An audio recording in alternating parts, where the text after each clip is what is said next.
911 calls start coming in. The neighbor is beating his girlfriend. Then another call with a scream of death. A house begins to smoke. Where are the kids? Is he holding a hatchet? Join us as we describe the night a father chose a hatchet and a match. Please note that the content of this recording may contain graphic material including torture and explicit language may be used. The opinions are of my own and may be offensive to some listeners. They are my opinions. Everyone has them, and if you do not agree, then ignore them like an adult and move on. Listener discretion is strongly advised. Hey guys, welcome to the Raven Knocks. We've got another episode for you. I'm your host, Amy. And I'm Jamie, your co-host. And welcome back. I appreciate you guys liking and subscribing and following and telling your friends. We are growing, and I can't tell you how much I appreciate that. This episode is about a child, so if you have issues with that, you may want to skip this episode. And it's horrific, but I think it's important. Kids are hard for me. But I do think it's important to get their stories out here told, and also to let you know the people that are walking amongst you, also to make you maybe be a little bit more aware of paying a little bit more attention when you see that child in a grocery store or if she's sitting in your classroom, to kind of be a little bit more observant. But with that said, we'll go ahead and get started. What's the address of the emergency, ma'am? What's the address? What's the address of your I'm emergency? shot. Help me, please. What's your address? What's your address, ma'am? Stop me. Help me, please. Stop me. Where? Oh no! What the?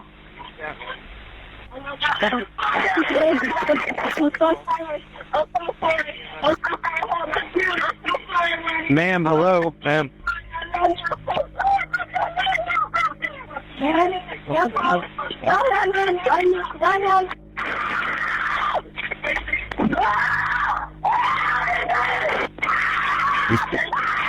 All right. Ma'am, hello. Hello. Oh no! This one fucked up thing is this ass, nigga. Not right now. Come out here and help me kill this bitch. Now. A second 911 call comes in. What is your emergency? Hey, I just been attacked by some white demons inside, and she tried to kill me. And What's the address? Huh? What's the address of the emergency? Try to attack you? Yes. She did. She tried to kill me. So what is that he's saying in the background? Okay, so the male's voice in the background, you heard him say Allah Akbar, which means God is the greatest. He also, his 911 call says, hell no, bitch. Why don't you sit the fuck down before I kill your bitch ass nigga right now? Come out here and help me kill this bitch now. So that's what he is saying. We literally just witnessed the murder on the 911 call. Yes, you just heard her getting beat in the head with a butt of a shotgun. And it's so severe that it completely deformed the shotgun. Oh my God. I don't know if you've ever, I know you have. I mean, we were raised around guns, but I don't know if you've ever seen a shotgun and the butt of a shotgun. I've never seen one deformed before, but they show it. It's deformed. I mean, I have, but they've been old and been around and passed down for years and years and dropped in the woods and whatever, you know. Yeah. But wow. Yeah. Oh my God. That says so much. Now, this is after he shot her in the arm. So not only has she been shot, but now he's beat her in the head with the shotgun. So I wanted to play the 911 call because I could not describe and give her scream the I don't know how to say it. The authenticity, maybe Right. Well, it's hard to imagine. a death scream, Yeah, because it's hard to express in words the amount of fear emotion. Yeah, and emotion that's tied to such an expression. When you hear it live, it's so raw. yeah. And knowing in the back of your mind What's going on? Yeah, that you just heard that. Yeah. So that's what's going on. When officers arrived, they found a house that was on fire, and Kenyatta, which is the unfortunate precious soul that was in the driveway, she was clinging to life. She had been shot in the shoulder arm area, and like I said, he used the butt of the shotgun to beat the life out of her. She had 15 lacerations to her head, 7 skull fractures, a fracture to the base of her skull, several facial fractures, a fractured jaw, and she was missing a lot of teeth. And again, it was so bad that it deformed the shotgun. And that's one hell of a beating. She would later pass at the hospital. So she was still alive. She was still alive. So we didn't witness. We witnessed the act of the murder, but not the finishing of her life. That happened later at the hospital. Yeah, we listened to her as she was dying. Yeah. Wow. Now, they soon seen a man coming out of the garage covered in blood, and this would be Stephen O'Neill, and, he's the guy that is responsible for all this. It took several officers and a taser to subdue him, and once he was placed in the back of the squad car, he began yelling, Allah Akbar, and he was also yelling that Kenyatta was the devil, and so were his children. His children. Yes. They had seen a young boy who was 8 years old emerging from the house, and he was holding his stomach. He was trying to hold in his intestines. Oh my God. How old was he? 8 years old. He had been stabbed. He had also been burned. Burns had covered 30% of his little body. He was covered in gasoline. Yet, despite all of this, he was able to tell him that his father had killed his mother. Firefighters were having a hard time in the house. It was very hard to see, and they kept slipping and falling on something. Well, that something ended up being a 9-year-old little girl's blood. A firefighter found her and brought her outside and was totally horrified and scarred for life. There lay an unrecognizable little girl, covered in blood and burns. She had been hacked to death by a hatchet. Oh my God. A hatchet that was in her father's hands. When they approached him? No. Okay. No, he's the one that done it. Okay. The firefighter stated that he wept along with other firefighters at the scene. Like, how could you not? What made it so much worse is this little girl was born with cerebral palsy, so she had difficulty getting around. She would sometimes resort to a wheelchair. She was also severely autistic, so she was nonverbal. She couldn't run. She couldn't scream. Oh my God, she had 0 defenses. No one would be able to hear her silent cries. But her brother would boldly testify to seeing tears coming down her face when he saw his own father hit her in the head with a hatchet over and over again. The son, who was 8 at the time, was now 11, and he bravely took the stand. Not only was he taking the stand, but his wonderful father decided to represent himself, which is his right. So he was going to be questioned by the man who burned and stabbed him, killed his mother and his sister. Oh my God, the bravery of that young man to face his own father. Yep, as he chose to cross-examine him.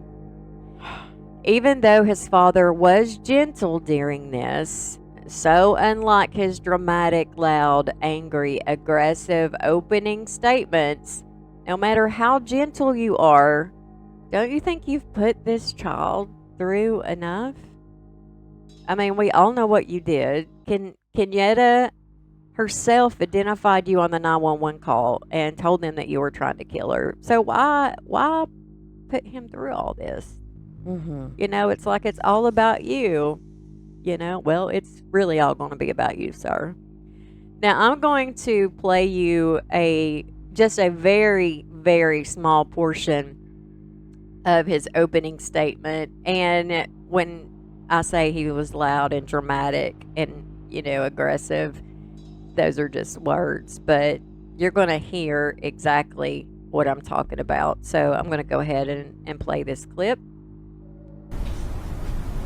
The evidence is going to show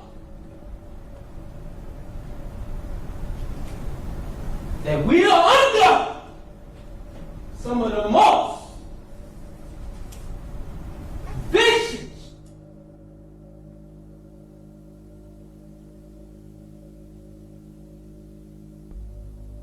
lying,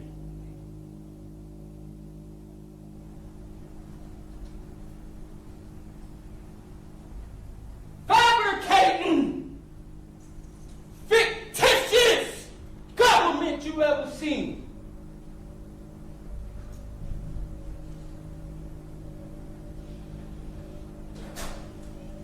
By the time it's all said and done, you will see who is the mass murderers.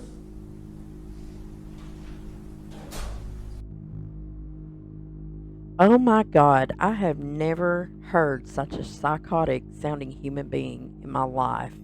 I mean, Well, let me tell you, when I pulled it up, and excuse my language, but I was like, what the fuck? I mean, like, no kidding. this is a court of law. Like, how are you allowed to act like that in a court of law? I mean, you're screaming and, like, forcibly, like, going at it with the jury. These are the people that's going to determine your fate, and you're talking to them like that? And what Law and Order did you watch where that happened? You know, they did mention that one of the commentators had mentioned he had watched every episode of Law and Order in order to pull this off. Oh, he thought he was a self-made attorney Yes. from a TV show. Oh, yeah. Yeah. And let me tell you, when he had to actually perform the legal duties, you know, it was Atrocious. yes. He would ask a question and you would have to wait like 5 minutes, and I'm not even exaggerating. It was like 5 to 8 minutes. You know, it was literally like 5-8 minutes, and that's I'm like, excruciating. I'm like, come on, dude. I mean, no wonder this video is 2 hours long. I mean, shit. You know, just to ask a question. Yeah, it was awful. It was obvious that. Can yeah, you he didn't know what he imagine was what doing. the council was thinking at the time? They're sitting there thinking, "Oh, this is going to be a long day." Oh yeah, the dude had his pen, and I'm like, yeah, I'd be clicking my pen. I'd be like, dude, you know, just, but yeah, that had to be painful. But the son, his name was redacted for privacy. He sat there bravely, along with his service dog. Aw. Her name is Tibet. She's a golden retriever, and I think that's great. I love dogs. He begins that saying that his mother and father had been arguing in their room about religion. It seemed that O'Neill wanted Kenyatta to convert to Islam. They were very loud and shouting, and when he looked outside his bedroom door and down towards their bedroom, his mother told him to get back into his room. Now, when he had looked down, he had saw his father holding a shotgun, and he recognized that shotgun because it stayed under their bed. At one point, his mother ran into his sister's room, which was right across the hall from his. His sister had been sitting on her bed. His dad told him to walk around and begin chanting Allah Akbar, which is God is the greatest. And so he did. He walked into the living room. That's when he hears a single shot. His dad called for him to come back into the room where he was, which was his sister's room, and to come kill this bitch, referring to his mother. Wow. When he came into the room, his father put the shotgun in his hands and held it with him. Like put it around it. And pulled the trigger and it fired. And he wasn't sure if it actually hit anything or not. Then his dad grabbed the gun and told him to go into the garage and retrieve a hunting knife. He did, but he was unable to find the knife. Thank God. Yeah. Which, I don't know. This is religious extremists, too. Yeah. Oh, my God. I mean, both ways are bad, but I don't know. I think I'd rather get stabbed by a knife than beat in the head with a gun. I don't know. I can't even see that as a two-way street. I know. He said he was standing by their house phone when his mom ran out of his sister's room and out the front door, and his father was running after her, and she still had the shotgun in his hands.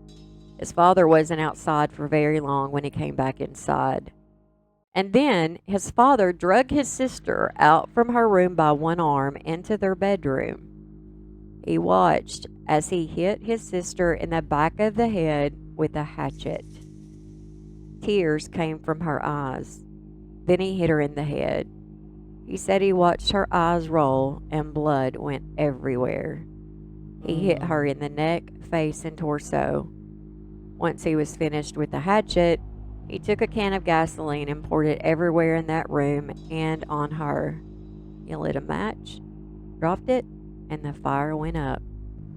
He said he didn't remember if he closed the door or not. He then had him go to the garage and he had him to lay on his stomach. His dad then placed his foot on his back and poured gasoline on him, took a tissue, and he was trying to light a match when he got free and ran into the kitchen. His dad ran after him, cornered him, pulled out a drawer, took out a knife, and stabbed him. He doesn't remember exactly how he got burned, but 30% of his body was burned. He remembers looking out the front door to lights everywhere, so he manages to push himself up and get to the door. He finds someone, and the next thing he remembers, he's in the hospital. He had to have emergency surgery. He wasn't expected to survive. He still has to have doctor's visits for the injuries he received 3 years prior, but he was finally finished the treatments for his burns. Now, he remembers his dad calling on his cell phone and telling someone that he had just killed somebody, and this happened in the garage. That someone would be his stepfather. O'Neill grew up in a stable home. He went to church and was a member of the church choir. He also wanted to go to the Marines after high school, but he couldn't pass the entrance exam. Wow. But he's representing himself in court. Ugh. He met Kenyatta and they had their baby girl, but she was born with cerebral palsy and was later diagnosed as autistic nonverbal. A year later, little Ronnie was born, and him and his sister had a very close bond. It wasn't long before O'Neill and Kenyatta split up, and O'Neill went with another relationship and had even had another child.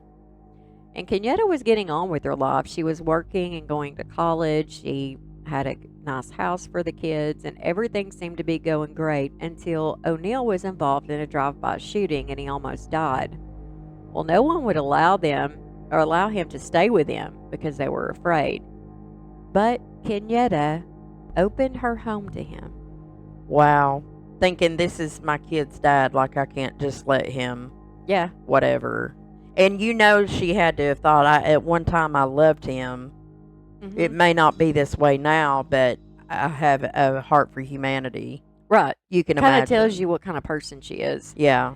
She was kind enough to let him stay with her, and it wasn't long before he took that kindness and returned it by beating the life out of her, hitting her baby girl with a hatchet over and over until she died, setting her in fire, and taking her son, stabbing him, leaving him for dead, burning him, setting the house on fire that she had built for them. That's a nice thank you.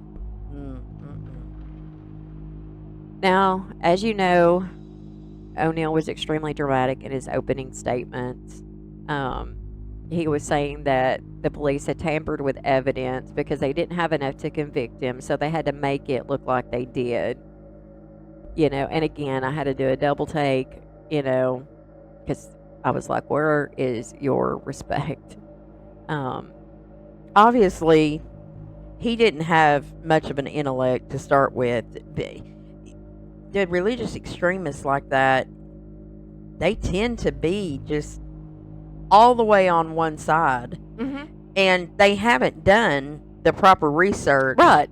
or they would understand, and then he takes this, and if he had been allowed to be in society anymore, that would have expanded into other Oh, people. yeah, absolutely. Now, he wasn't, he grew up in a Christian home, and I'm not saying that Muslims are, terrorists or extremists or anything like that. No, because he they're was not. an extremist. Yes, he was. They're on in every religion has extremists. Exactly. And, it seemed like they wanted to make a big point in what he was saying, which translated into God is the greatest, Allah, in I think Arabic is God, and I do have friends that are Arabic, and she is the most, she's got the biggest heart of anybody I know.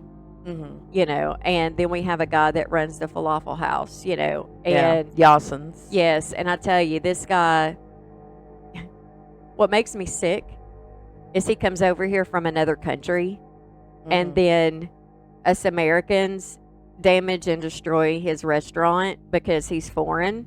But instead of getting mad, he'll put, he put a sign out, if you need a job, come in, I'll give you a job. When they stole money and stuff, if you need money, come in here. If you need something to eat, come in here. Like, he didn't retaliate. The way he retaliated, I guess, was by showing kindness. Right. And eventually, by doing so, his place grew, and he is known for his generosity. Yeah. By the way, folks, if you ever make your way through Knoxville, Tennessee, you guys must visit one of the locations of Yassin's Falafel House. You have not tasted bitter tzatziki, like gyros, anything. You have to go to Yassin's. They are so awesome. Just a shout out to Yassin's Falafel House. And for all you people out there, at some point in time, you will come through the hub of Knoxville, Tennessee. If you travel, go there. It's worth it. And the people there are great. Everybody's welcome. It doesn't matter. Absolutely. He's got this biggest heart, and it's like, Americans, hello. Why can't we be like that? Exactly. You know what I'm saying? Yeah. So, but yeah, a lot of people, there's, think of the Christians that had the extremists, that committed the suicides and all that stuff that they done. So what we're saying is they're Islamic. Yeah. Okay. But again, religion to me, and it doesn't matter what religion you are, you could be an extremist. So this guy, regardless, he's just an extremist, and I tend to leave the religion out of that. But he even says GD in the courtroom. It's funny how that happens, isn't it? Yeah, of course the judge, she got onto him, but throughout history, how many wars, at the surface of every war, there seems to be a God complex. In the name of God, yeah, we create violence and hate. Yeah, it's crazy. But I forget, he ain't a lawyer. He's the lowest piece of shit on the planet.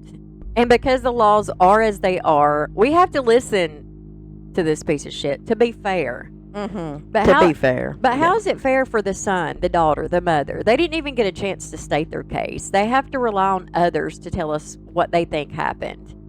They can't tell you how it felt, what really went on, how it affected them, what they did or didn't do.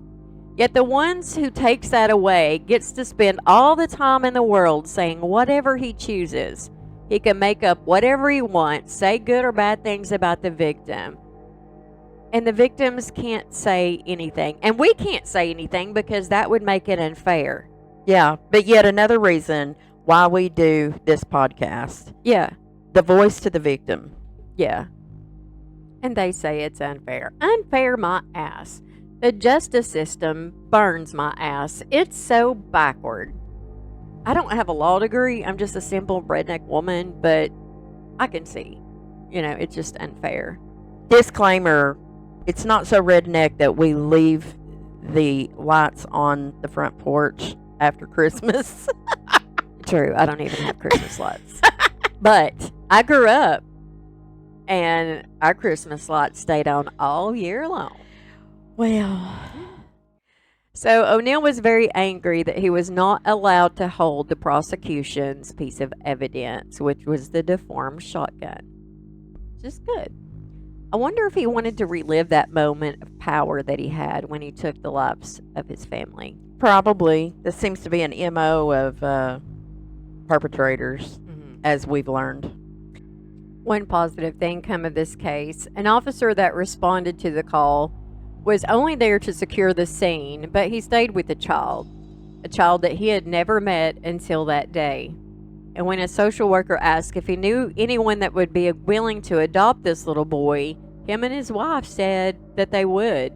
And now he is adopted. He's very happy, stable, very loved, and in a secure environment. Now, the judge found him guilty after being out for 4 hours. They found him guilty of 2 counts of first-degree murder, attempted first-degree murder, arson, 2 counts of aggravated physically hurting a child, and resisting an officer. And he said he was not sorry for the things he did not do, and he was not sorry for the things that he did do. Huh. Yeah. Now, the judge roasted him in the very best way. As she stated, "This is the worst case I've ever seen. There is no way a normal person, after seeing the photos of your little girl, will not be haunted for the rest of their life. The cruelty of it all. Out of the goodness of her heart, Kenyatta, when you had nowhere else to go, she allowed you to come stay in her home, only for you to take her life and the life of her child. The scream on that 911 call, you ever want to hear a scream of death? Listen to that call. That is the scream of someone who knows that they're going to die. Your little girl was so special.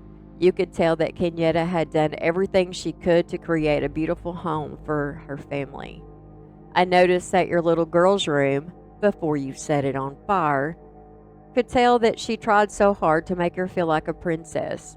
She did everything she could, and I noticed that on the kitchen refrigerator there were magnets that said faith, love, family, hope. And you know what else was on that refrigerator that night? It got splattered with blood. Blood all over it due to what happened. Your little girl couldn't scream. She couldn't run away. And she witnessed what you did to her mother, shooting her. She knew. And the horror that that child suffered. And she already had a life where she was born with challenges regarding her physical and mental disabilities. But the pain and suffering that she suffered that night at your hands is unspeakable. Absolutely unspeakable. At that moment, the first time you struck her in the head with that hatchet, and little Ronnie testified that all he could see was tears coming out of his sister's face. At that moment, that child knew. She knew that she was being betrayed in the cruelest, most tragic, and sorrowful way that a child could ever be betrayed. She was being betrayed by her parent, the one person that should be there to protect their children and love them and keep them from harm. That was the last thing that child felt before she passed on from this earth, was your utter rule of betrayal to her. I read somewhere, and I don't know if this is true, I have no idea, but I read somewhere that souls pick their lives, and they know exactly how difficult their lives will be before they enter into this world. I don't know if that's true or not, but if it is, your daughter is one of the bravest souls that I have ever came across in my 54 years on this planet. One of the bravest souls ever, because she suffered so traumatically. I will be sentencing you to the maximum that I can under the law. This is the worst case I have seen in my life, and I have seen horrible cases. Count 1, life without parole.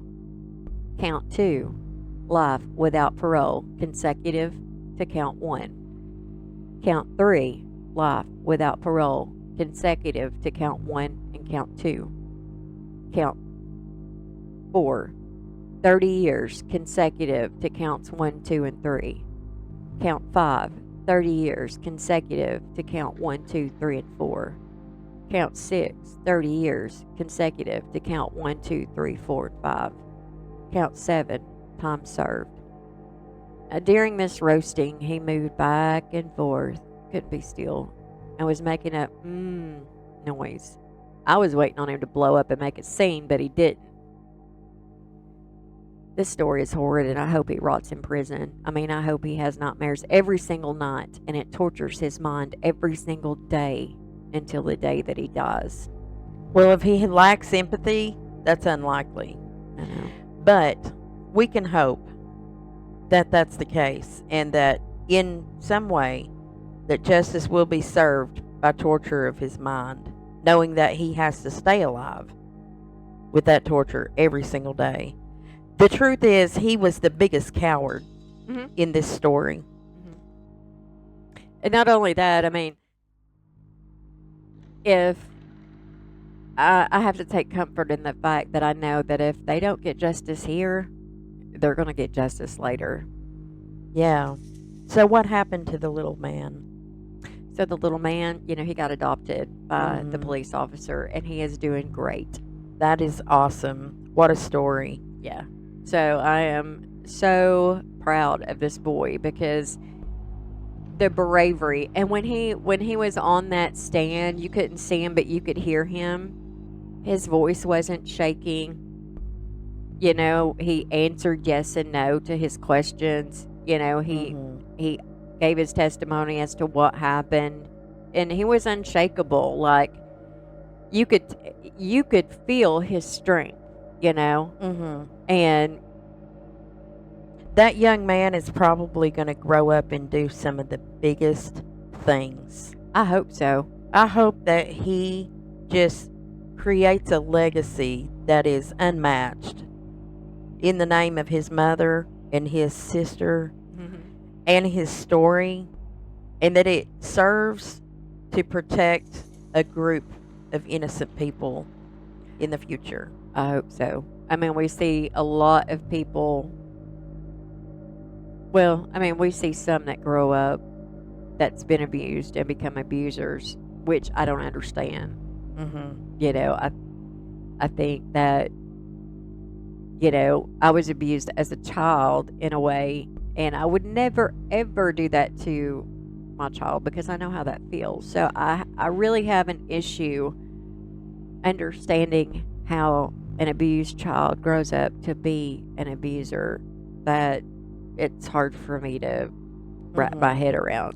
I think in some instances, there's just this core piece that is inside of you. It's born inside of you to either be a fighter and to make good, or make an example of the experiences that we have in our life, and we can either grow better or grow bitter.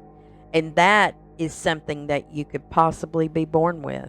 Yeah, kind of nature versus nurture. Yeah, it always boils down to nature versus nurture. Yeah. And that's one of the biggest questions that is in psychology today.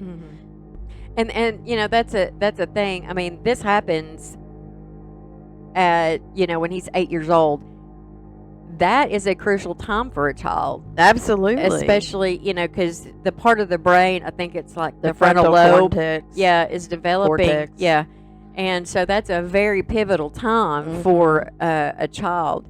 So, but I mean, he's in a really good home, and I know that they've got him in, really good therapy and stuff. So I really hope. And then there's a lot of people out there that have suffered abuse, and, they've turned out to be outstanding citizens, and they give back and they help other people, And Godspeed to young little Ronnie. Yes. Thank you, Ronnie. Yes. And that concludes this episode. This episode is brought to you by and sponsored by Southern Sass. If you haven't already, please like, subscribe, and share. We are on all platforms. And until next time, you guys be safe Peace out, guys.